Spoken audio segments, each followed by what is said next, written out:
चांद गोपालगंज फैसले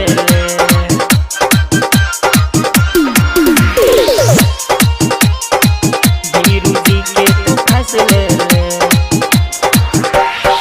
कौन गाम में छोड़ी तोहर छो घर गे गर गेले रोस्ट वाला के नजर गे कौन गाम में छोड़ी तोहर छो घर गे गर गेले रोस्ट वाला के नजर गे टिकटॉक पे के छोड़ी नाच ले ले ये गोर की धीरू जी के तू फैसले ले धीरू जी के तू फैसले ले कौन गाम में छोड़ी तोहर छो घर गे गर गेले रोस्ट वाला के नजर गे कौन गाम में छोड़ी तोहर छो घर गे गर गेले रोस्ट वाला के नजर गे टिकटॉक पे के छोड़ी नाच ले ले ये गोर की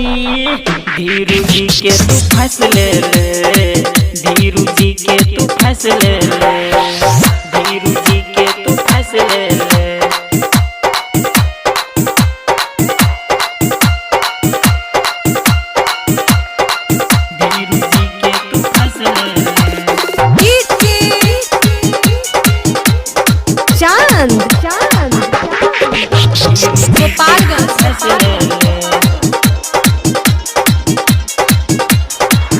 हे फेमस भगला टिकटॉक पे बके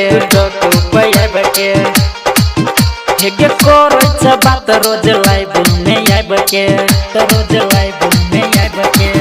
हां फेमस भगला टिकटॉक पे बके करछ बात रोज लाइव में आबके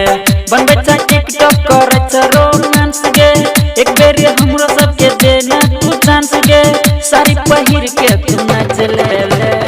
ये गोर की धीरू जी के तू फैसले ले धीरू जी के तू फैसले ले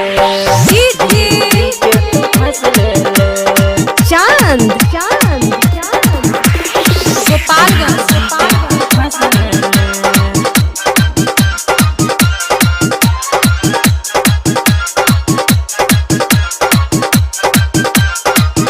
जी के तू फैसले ले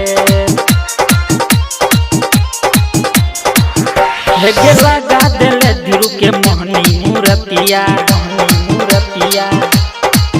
हेगे कहछ तोरा सुमन सूरतिया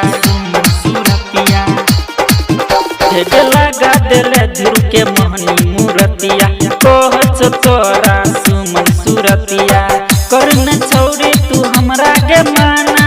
कहछ तोरा संतोष दीवाना हमरा तू गोर की ठक ले ले ये गोर की धीरू जी के तू फैसले ले धीरू जी के तू फैसले ले।